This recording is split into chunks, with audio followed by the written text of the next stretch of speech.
ng mga investors at saka ng kumpanya. Tulad ng mga kumpanya sa Pilipinas, Ayala, Pure Gold. Ayan. May dalawang ori din ng broker. Traditional, ito yung tatawag ka sa kanilang opisina para bumili at magbenta ng stocks. So, itong broker naman, traditional broker, malaki ang commission. Pero sila ang nagmamanage ng iyong pera. Kaya malaki ang commission. Malaki din ang kapital na kailangan dito sa traditional. Tapos, pangalawa, online broker. Ito yung kagaya ng Call Financial, BPI Trade. Ikaw yung magmamanage ng pera mo. Ikaw? Ako magmamanage, ikaw ang magde-decide kung kailan mo ibenta, kailan mo ibenta, at saka kailan mo bilhin. Tapos kailan mo may target price ka, ikaw ang basta lahat, ikaw ang magde-decide nun. Kung nakatuto ka dyan? Hindi naman. Kasi kapag nakatuto ka, trader ka na nun. Pag long term ka naman, pwedeng once a month mo lang titingnan, pwedeng silip-silip lang. Silip-silip lang, ganyan. Tapos pwede mong tingnan kahit na walang trabaho, ganyan. Pwede mong tingnan. Saka maraming, sa Call Financial, maraming makikita kang research ng Call Financial. Doon ka titingin kung paano, ito ba bibenta mo? May sila, may guide. Paano mag-open account sa Call Financial? Kasi ang Call Financial, alas kami. Ito, Philstocks. Iba ang broker ko? Ang broker ko, Call Financial. Ito yun. So, kung mag-open account ka, kailangan mo halimbawa ito, open ka ng account, ng website ng Call Financial. Tapos, mamimili ka, number 1, step 1. Mamimili ka dito, Call Starter, 5,000. Tapos, Call Plus ay 25,000. Tapos, Premium, ito yung 1 million. Mamimili ka sa tatlo kung alin dyan yung i-open mo. 1 million pesos mo. One po ba yun? 1 pesos. Ano yung Pesos na hirap. Ano yung differences between that 25? Dito sa million naman, makakausap mo yung fund manager ng Call Financial. Tapos dito sa Plus, meron silang ticker na halimbawa 6. Makikita mo sila doon. Makikita mo yung parang live streaming na matatawag. May mga additional feature ng Tapos step 2, ito. Pipill out, ipiprint mo yung application forms, tapos pipill upan mo. Ayun, nakalagay yun sa website. Ano yung website lang yan? Kung nasa Pilipinas ka, wala kang pupuntahang bangko. Bago ka mag-open ng ganyan. Call Financial. Pag-aatin mo na. Kaya nga dito Kahit yun lang. Kasi kami nag-umpisa is pagbasa-basa lang. Ako naman, wala akong ng seminar. Ay, hindi ba Kasi akala ko, bago ka mag-open ng Call Financial, isa-seminar ka muna nila. Mayroon silang pwede may free seminar din ang Call Financial. Sa mga gustong matuto ng technical analysis. Ma'am, bali yung nag-open nga yung Call Financial, dito lang po kayo o umatin kayo sa Pinas? Hindi, dito lang. Hindi po ako umatin ng seminar eh. Nagbasa-basa lang. Halimbawa yung mag-open, accredited ba yan lahat sa mga bangko? Sa SEC po, Security Exchange Commission. Ito pong paano kung dito mag-open? Ipapasa lang yung ipapasa mo dito yung sa fill up mo dyan, tapos ipasa mo sa Call Financial office na. Dapat may account, may bank account ka talaga. Meron. Sa Pilipinas. Tapos yung requirements naman ito. Bawa, APS kayo. Contract, copy ng contract at saka passport, pwede na. Kailangan din ng TIN number. Lahat kayo dapat may TIN number. Kasi nga, syempre, may tax. Kailangan ng TIN number. Ano yung sinasabi nyo? Kaya sa tulad ko ay wala kong visa. Pero yung qualify naman po ng yung pwede billing statement po. May news yan. Billing statement ng copy at saka yung billing statement ng bangko nyo. Halimbawa. sa Metro Bank dito. Pwede kayong gumawa doon ng billing statement. Kausapin niyo lang Sir Navarro. Step 4, dito, submit dito sa address na to. Pag natapos nyo ng pilapan, submit lang Yung sa dito. bank statement. Call financial address sa Pinas. Tapos magre-reply sila ng after ilang araw ba? 3 days, 3 to 7 working days. 7 working days, hindi. Kung kung LBC ka, madali. Pero kung ordinary, pwede namang ordinary. Kaya lang, 10 working days ata. Lahat. Bukod lang sa AMS kasi may bayad. May bayad yung AMS pagdating sa Pinas. Kailangan LBC lang at saka ordinary sa Ochigok. Hindi naman kamahal. 20. 20. 20? Ang mahal naman. I mean, 20,000 won ang papadala. EMS. EMS na 13 yan. lang. 13 basta. Kaya lang hindi pwedeng AMS. Hindi. Ayun nakalagay dito. Except, Hindi na sila nag-accept ng EMS. kasi nga, ang EMS kasi, pagdating sa Pinas, Magbabayad magbabayad ka pa ng din sila. 100. Oo. Kaya hindi. Ayun na nga. Kaya, in-advise na LBC na lang gikan sa ibang bansa. O pwede naman ordinary. Sa akin, ordinary. Tipid daw, tipid. O, tipid. So parang wala pa talaga parang bangko na para makatransact ka like direct or like dito sa Korea ba? Meron ba silang parang affiliated na mga banks na pwede ka May online yung mga online. papers nila? Kasi ang Ay, bank, dito, pan your account. Online, halimbawa, may online banking ka sa Pinas. Meron kang BPI lang, BPI, BDO, at saka MBT lang ang may online banking. Pwede ka, halimbawa, ako, BPI ako. Tapos, i-enroll ko lang online. Halimbawa, BPI, enroll ko lang yung call account. Call financial sa online. Tapos, pag na-enroll mo na, pwede mo nang lagyan yung call financial mo na pera. Papan yung account mo. Ta-transfer mo lang. In 30 minutes, nasa call financial account mo na yun. Nasa account mo na yun. So ano yung mga banko? BPI? Ano? BPI, MBT, Metrobank, BDO. Madali lamang mag-online banking, di ba? May application. Application. Kasi kung gagawin nyo ay halimbawa, i-remittance nyo pa dito, tapos magre-remittance pa sa pamilya, dalawang charge. Mas maganda kasi nga online banking, kasi isa lang yung remittance mo, tapos ta-transfer mo lang online sa Call Financial, di isa lang ang charge ng pasok ng pera. Halimbawa yung ganyan kung maka-open ka na, monthly ang deposit mo doon. Nakadepende po sa inyo. Depende sa'yo. Pwede pong 30,000, pwede 50,000. Basta, nakadepende po sa inyo. Pero monthly basis na. Pwede, Isa lang, once lang. Hindi, pwede rin kung gusto nyo. Pwede kong mag-skip gusto ng nyo isang buwan. Pwede. dagdagan or Nakadepende po sa inyo kung kailan kayo maglalagay doon sa account nyo. Kung kailangan nyo pera, pwede namang hindi. So, nakadepende po sa inyo yung paghuhulog. pero ano siya, no? Kung simula ka ng 5,000, dapat 10. Parang 5, 10, 15 ka na. Or pwede siyang pa rin. Depende kung mababa ang 6,000, stocks. 7,000 ganun. Kung mababa ang bilihan. Hindi kasi ano pa naman yun, kumbaga ay Starting. assuming pa rin sa starting na mo pinaka capital na tapos ang starting mo ay 5 muna, tapos dagdagan or idagdagan hanggat na Pero mas maganda kung Parang nalilito dagdagan. sila. Parang sila. Ang Call Financial parang may account ka doon na yung pera mo ilagay. Pero hindi pa meaning doon na may shares ka na. Ikaw na ang bahala doon kung Bumili. or hindi ka bibili. Lagay ka lang ng pera doon sa account mo sa Call Financial. Pundo ka lang. Pupundo lang. 5,000 yan. Pupundohan mo Okay, lang next doon. month 5,000. Siguro pagdating mga abot na ito ng 30,000 o 50,000, bibili na ako ng shares of stock. Or sabi mo, 5,000 maglagay ko, may 5,000 ako, ibili ko to ng shares ng DNL or Mega World or yung mga maliit lang na presyo. Kasi ang stock market, take ka ng board lot yun. Board lot. Mamaya, i-explain niya kung yung paano mag-buy and sell ng stocks. Kanya account. So, bali yung Call Financial, parang Pundo. lalagay ka ng pundo.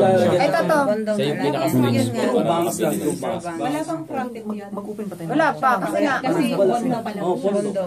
Tapos kung sabihin ko tama na yun, halimbawa 50,000, sabihin ko tama na yung bibili na ako ng shares of doon. stock. Sino ang sabihin ko doon na? Ikaw mismo. Hindi, i-explain ko. So, nag-ano na. Ito, how to buy and sell stocks. Information. Kung halimbawang naka-receive na kayo ng account number at saka password ng galing sa Call Financial, dito, ilalagin nyo lang yung account number nyo dito at saka password. Pangalawa, dito na. Ba, ito yung, equity value mo. Ito yung perang na nailagay mo dito. So may equity call. value. Mm. Makikita nyo dito yun. Tapos ito namang day change. Halimbawa, may nabili kayo. Dito nababago yung sa araw-araw na to. Yan. Pag bumili kayo, i-click nyo lang to, enter order. Tapos ito yung ticker ng mga kumpanya. Makikita nyo yan sa news, sa TV. Tsaka sa mga newspaper. Tapos ito yung PSEI. Lahat makikita nyo yun dyan. Yung financial, industrial, holdings. Tapos dito actives. Yung mga kumpanya na aktibo sa araw na to. Tapos ito yung gainers. Yung wala ka bang? Wala kang Call Financial na Wala. Basta pag i-click nyo lang to, gainers, ito yung kumikita sa araw na to. Mataas, may percentage sila. Gainers. Ito yung gainers. Ito naman losses, ito yung sa araw na to, yung Bumagsak. bumagsak sa araw na to. Tapos ito yung portfolio mo. Tapos ito yung mga research ng Call Financial. Dito mo titingnan. Bawa may gusto kang bilhin. Pwede mo rin titingnan dito. May investment guide sila at saka technical guide. Lahat ng research nila dito, babasahin nyo yung mga kumpanya. Ito kumikita ngayon. Ito kumikita nung nakaraang lahat na andito. Update. Mga update. May website bang mapupuntahan para makita yung mga yan? Ito nga po. Yung Call Financial. Call Financial na website. Pag meron po kayo account dito, mabubuksan nyo po. So hindi ka maka-access siya habang wala kang account? Wala, hindi po. Pero may free trial ata dyan. Meron 7 days. Tapos step 3, pag bumili kayo doon, enter order, tapos ito, stock list. Buy, tapos dito sell. Ito namang ATO at the opening, halimbawa off hours. Halimbawa wala kayong trabaho. Kasi ang opening ng market ay 9:30 to 3:30. Tapos lunch break ay 12 to 1:30. So yun lang ang opening ng market sa Pinas. So pag bumili ka na wala ay ka na off hours, dito ka sa off hours order. Tapos i-click mo lang dito buy, tapos at the opening. Pwede rin at the closing. Ma-match yung yung order mo pag opening ng market. Tsaka lang papasok yung order mo. Nakuha niyo po. Tapos pag i-click niyo to, stock list, lalabas na ang list ng mga kumpanya dito. Makikita nyo, ito, Ayala, Ali. Yan. Lahat ng kumpanya andito. Pag kiniklik nyo yung stock list. Step 5 naman, bawa ito. Pag bumili kayo, titingnan nyo yung, bawa, ilang shares ang bibilhin nyo. Halimbawa, 100. Kasi 100 lang yung board lot ng Ali. Ayala. 100 shares. Board lot. Pag bibili kayo, dito mo titingnan sa as. Dito yung presyo na yan, 35.70. Then ilalagay nyo dito sa price. Blank. Tapos pag ibenta nyo na yung stocks, dito nyo titingnan. Sa bid price. Nakuha nyo po. Ganyan. Kung tumaas siya, diyan mo rin makikita. Makikita nyo rin po. Ito, halimbawa ito. Kahapon, ang presyo niya, 35.50. Tapos ngayon, ang presyo niya, 35.70. kulay green siya. Ang kulay green, taas. Pataas. Pag pula siya, bumagsak Bumaba. siya sa presyo kahapon. Yun yung pula. Tapos ito percentage. Makikita yun dito. Tapos itong open, halimbawa open siya, halimbawa opening ng market ngayon, sa araw na to, ang open niya ay 35.60. Tapos sa isang araw, pababa, pataas ang presyo. So, yung pinakamataas niya, sinusukat din. Ito yung pinakamataas niya sa araw na to. 35.70. Tapos yung pinakamababa niya, sinusukat din, 34.90. So, kung bibili kayo, kung titingnan nyo, pwedeng mag-bid kayo sa pinakamababa. Para ma-match yung bid nyo. Para parang ano din, parang, kumita ba kahit paano? para Hindi ka lugi. maka-discount ka din. Mm. Ganun sa stock market. Parang palengke lang din, mag-agil ka. Tawaran ng tindera.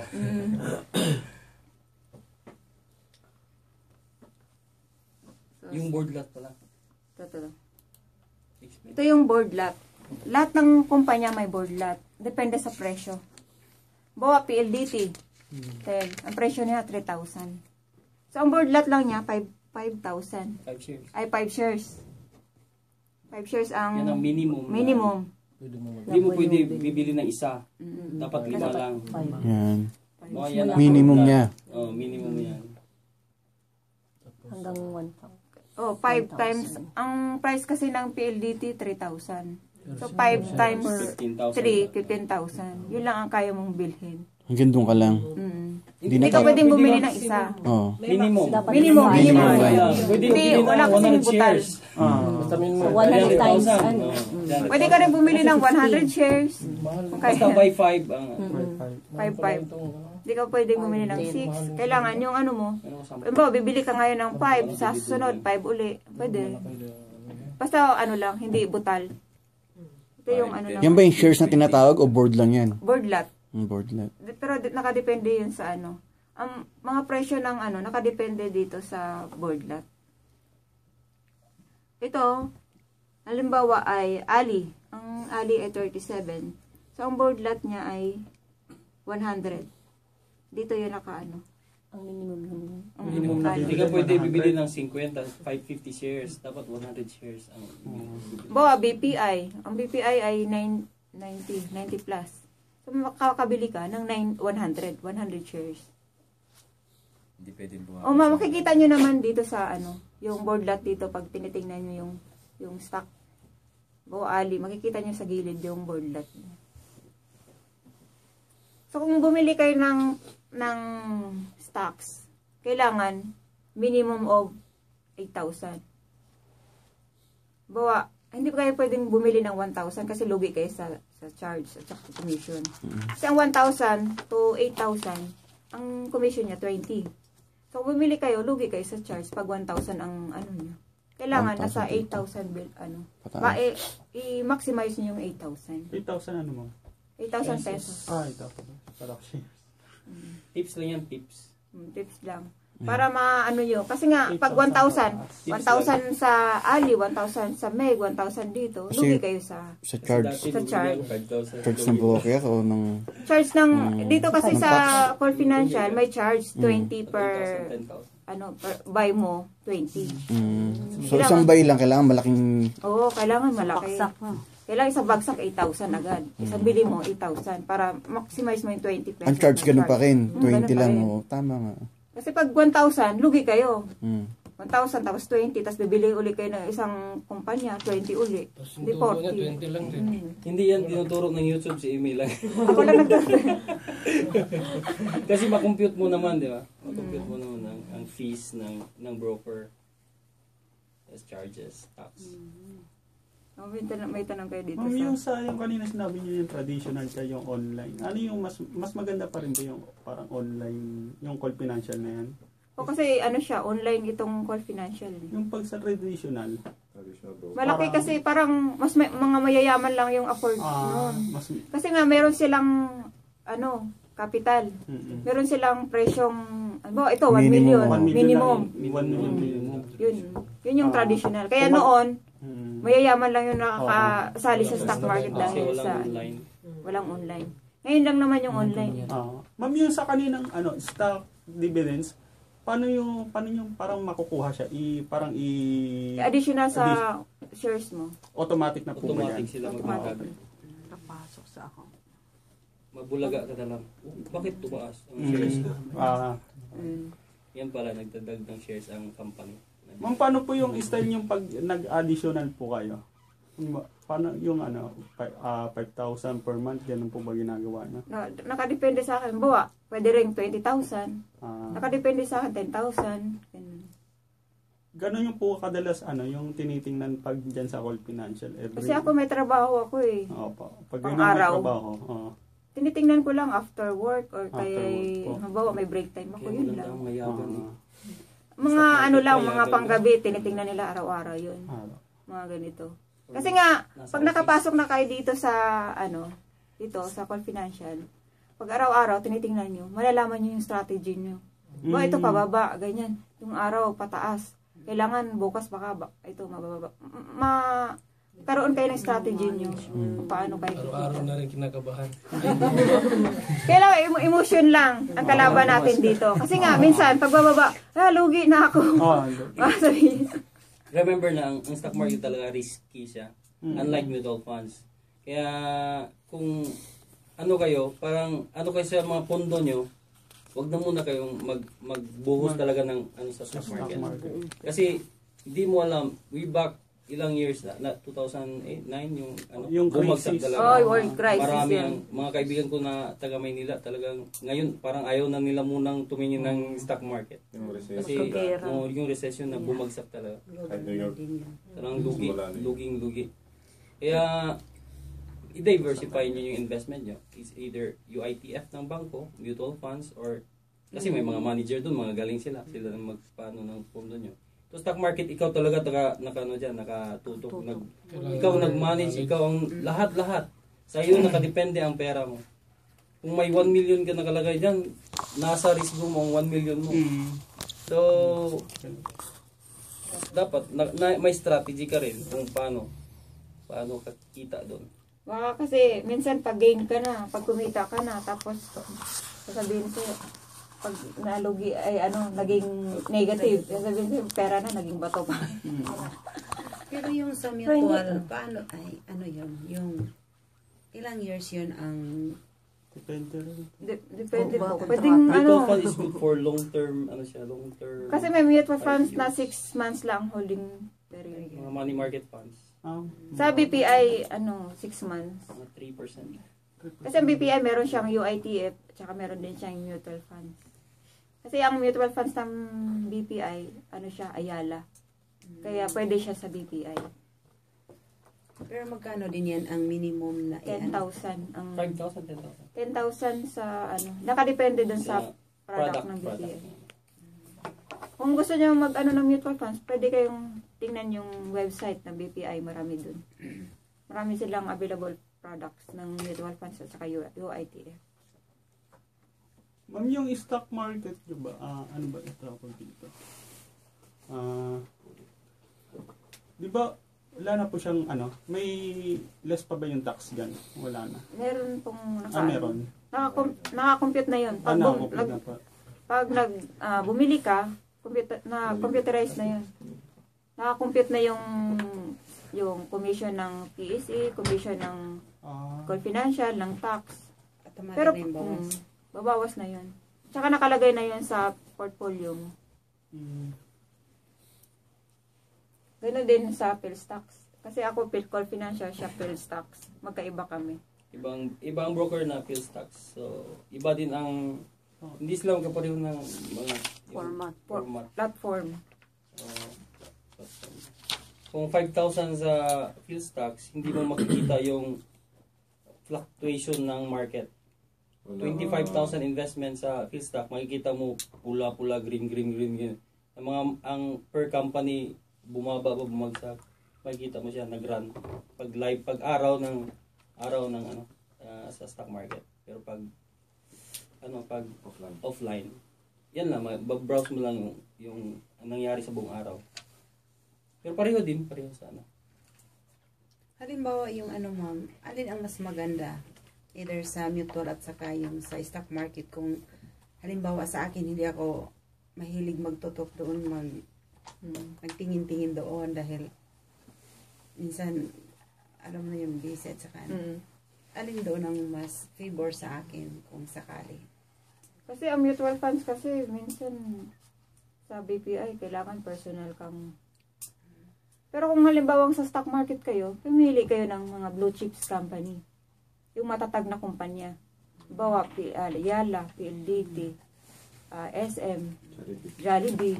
And mga matatag na kumpanya, yung pipiliin nyo. Pwede pang long term talaga siya. Kasi yearly, kumikita.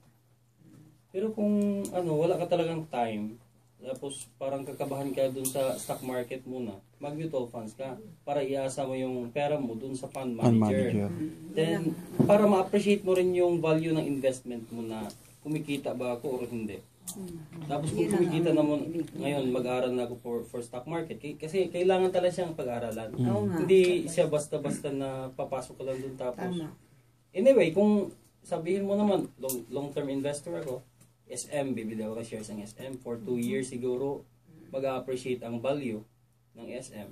Siguro, kukunin ko na, pag-uwi ko ng Pinas, kukunin ko na yan, i-claim ko na yung pera. May may application, may app sa smartphone, ang mutual fund, itong pangalan.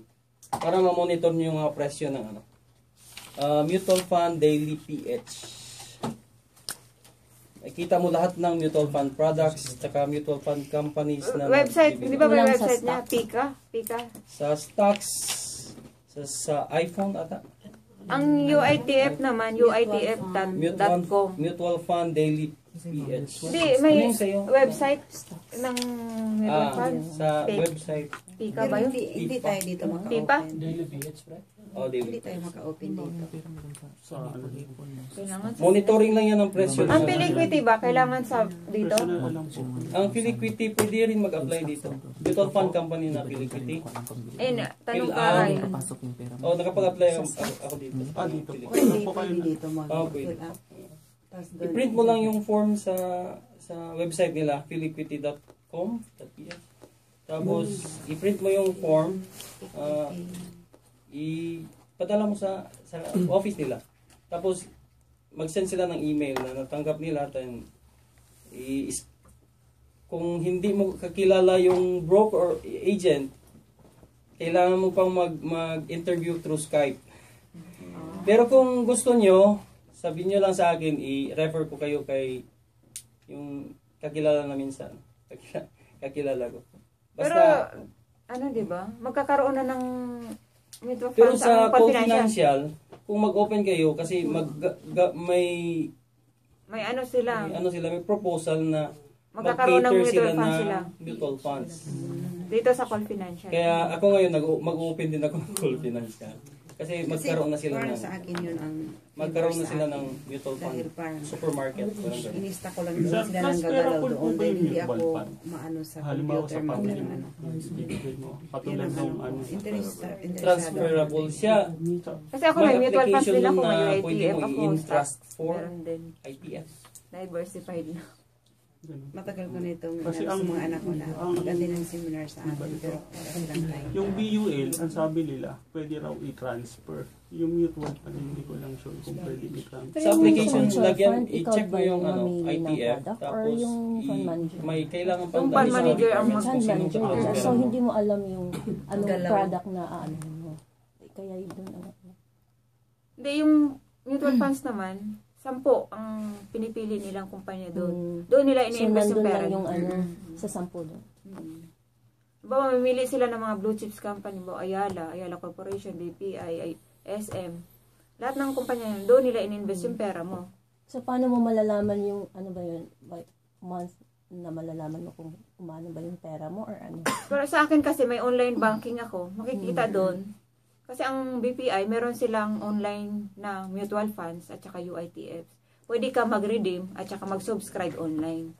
Once lang na makapag-apply ka, personal sa Pinas. Makikita mo lahat doon, yung presyo niya araw-araw ng mutual funds. Makikita rin doon kung kumita ba yung mutual funds mo o hindi. Pero so far sa sarili mo yung yun nga, nag-ano ka sa stocks, diba? Kasi mas yung Kasi nga, matagal na kasi din ako sa mutual funds Tapos parang hindi hindi ako nagsa-challenge sa mutual funds. Dito ako sa stock market. Maliit ang kita. Hindi naman, kaya lang sa ano kasi parang 20%. Everyday excitement. Sa ano kasi, sa Nagbabagalan sa ano. 20% lang sa mutual funds. Kung sa stock market ka, kikita ka ng 40% sa 5 months pa lang, 40%. Pero kailangan kung malaki yan. Pero may strategy ka dapat. Kailangan mamili ka ng kumpanya na maganda. Challenge. Kasi Sa mutual funds, makikita mo naman ang past performance ng company. Last 3 years or 5 years, makikita mo siya. Gaano siya effective yung fund manager magpalago ng pera. Pero hindi siya guarantee na next year ganun pa rin ang performance niya, di ba? So, alam mo na kung magkano lang kita ng pera mo, di ba? Yung ano man ba, yung mutual funds, parang wala siyang fixed income na, for example, yung time deposit, kasi di ba, sabi nila, fixed talaga na, for example, in 6 months, 2%, parang ganun. Yung mutual fund, parang wala siyang fixed na income. Wala siya, hindi siya guaranteed. Pero kumikita siya above inflation rate. Kasi nga, mutual funds, meron siyang bonds, yun yung conservative, nag-average yun ng 7% per annum. Tapos merong moderate, yung ano naman, yung kalahati sa bonds, yung kalahati sa stocks. So ano siya? Balance. Tapos yung aggressive naman, ini-invest sa stocks, kaya siya, mataas din ang interest, ang return. Pero hindi ka rin sure kung magkano siya. Kasi nga, nakadepende rin yun sa ekonomiya. Ekonomiya ng Pinas. Kung halimbawa, after ng election, babagsak ang ekonomiya, bababa din ang stocks mo. Pati mutual funds mo, ganun din. Kung halimbawa may strategy, kailangan, pag nasa investment kayo, kailangan, ka na dito sa pagbabasa. Kailangan, yung nagbabasa ka ng mga news tungkol sa ekonomiya natin. Kasi nga, halimbawa, usually kasi, updated mo. Updated ka lagi. Kaya mga businessman, mga newspaper lagi kasi mga investment lang mga nila. Kasi nga, usually, ang after election natin, babagsak ang Usually. Kasi kahit dito sa Korea, nung after election, di ba? Alam nyo, ang taas ng won to dollar, di ba? 168. Tapos after nung ng election, naging 1,050 na. So ganun din ang Pinas. Pag sa Pinas naman, pag after election, tataas naman yung dollar.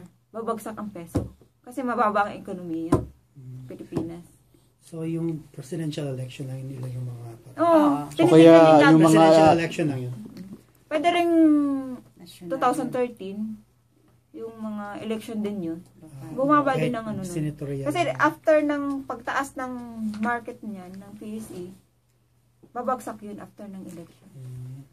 Kasi nga, syempre sa mga ginagastos ng mga politiko, tapos after nun, babagsak. So, ganun ang cycle ng stock market. Dumagas mas magandang bumili. Ngayon, ang magandang bilhin, ABS at saka Kaya masarap bumili. Sa mga news, no? After election, bago mag-election, dapat ibenta.